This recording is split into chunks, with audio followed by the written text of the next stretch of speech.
Oi, gente, eu sou a Bianca do Juridicandinho, tudo bem? Como eu havia falado da última vez, eu vou explicar um pouquinho para vocês sobre a teoria dos jogos.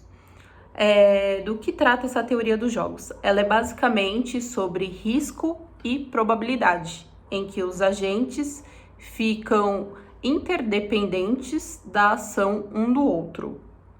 Parecendo assim, parece um pouco complexo, só que eu coloquei um exemplo aí sobre o dilema do prisioneiro para ficar um pouquinho mais fácil para vocês entenderem. Eu vou olhar aqui porque eu coloquei aqui o exemplo que é o mesmo que tá aí para vocês. Tem dois prisioneiros, o prisioneiro A e o prisioneiro B.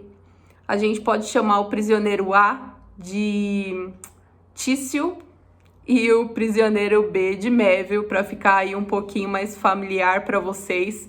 A galera do direito sabe do que eu tô falando. Então, como vocês podem notar, o que se trata? Supondo que duas pessoas foram presas ao mesmo instante, foram presas em flagrante, só que não tinha provas para poder buscar uma condenação. Portanto, o que aconteceu? Eles deixaram cada pessoa em uma sala diferente de interrogatório. E o que acontece aí? Notem que no prisioneiro A, eles vão convencer o prisioneiro A delatar o prisioneiro B. Porque se ele delatar o prisioneiro B, ele pode sair livre e o prisioneiro Méville ser condenado a 10 anos de prisão. Aí, a mesma coisa ocorre com o Méville. Se ele delatar o Tício, ele pode sair livre e o prisioneiro ser condenado a 10 anos. Mas o que acontece? Notem que no quadrado direito, abaixo direito, se ambos delatarem, eles vão ser condenados a 5 anos de prisão.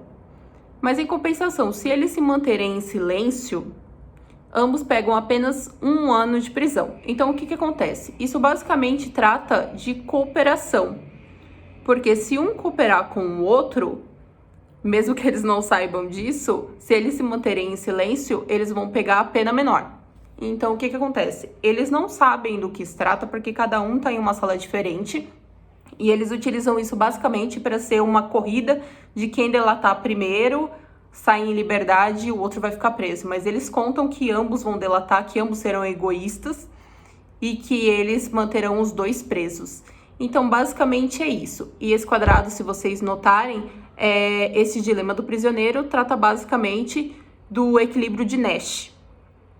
Para quem já assistiu Uma Mente Brilhante, sabe que John Nash era um matemático extremamente inteligente, inclusive. A partir dessa teoria, ele ganhou o prêmio Nobel, em que ele contestou, a frase de Adam Smith, que ele tinha a teoria de que cada pessoa faz o que é melhor para si mesma, e a partir disso, ele chegou no algoritmo dele de que a cooperação, na base de estatística, cálculos matemáticos, que a cooperação você consegue prever os riscos e a probabilidade da pessoa cooperar com você e qual vai ser a ação dela.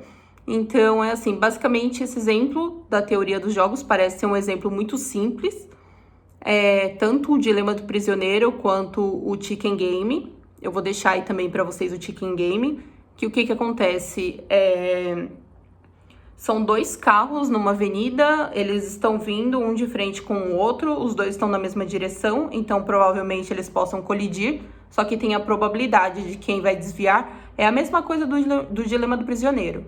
Quem desviar, você vai ter que contar com a ação do outro. Se ambos desviarem, não vai ter a colisão e ambos conseguem seguir com a sua trajetória. Só que a partir disso você meio que tem que confiar no que o outro vai agir da forma que deveria ser. Por causa disso que entra a matemática, a probabilidade. E assim, parece ser um exemplo muito simples, porque eu expliquei com apenas 2 agentes nos jogos. Só que esse dilema, essa teoria, ela é aplicada de uma forma muito mais complexa quando envolvem dezenas, centenas de agentes. Por exemplo, essa mesma teoria, ela já foi aplicada na época da Guerra Fria, em que teve a crise dos mísseis, que era a União Soviética contra os Estados Unidos.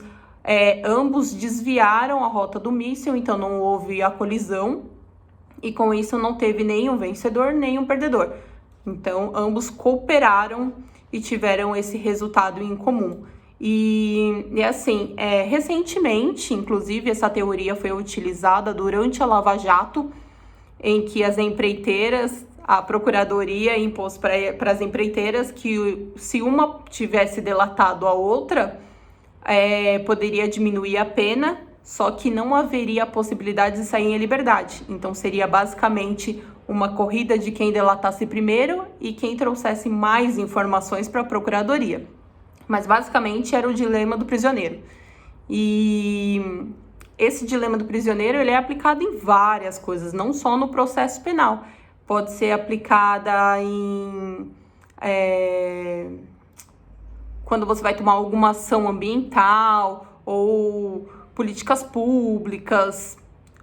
Decisões internacionais são utilizadas de diversas formas diferentes, só que assim, a partir do momento que envolvem vários agentes, aí precisa ter um software sofisticado tratando sobre isso e calculando, né, a teoria matemática do John Nash, que inclusive eu aconselho muito, indico muito para quem não assistiu o filme Uma Mente Brilhante, assista, que trata justamente dessa teoria do Nash, que inclusive ele explica a teoria de uma forma muito simples, em um exemplo do cotidiano, em uma cena que ele tá com os amigos no bar, e ambos estão olhando uma garota loira, e todos eles querem dar em cima da garota. Aí ele explica que se todos forem para cima da garota, a chance dela não querer nenhum é muito grande. Em compensação, se todos forem dar em cima das amigas dela, a chance de cada um ir embora naquela noite com uma parceira, um parceiro, é muito grande.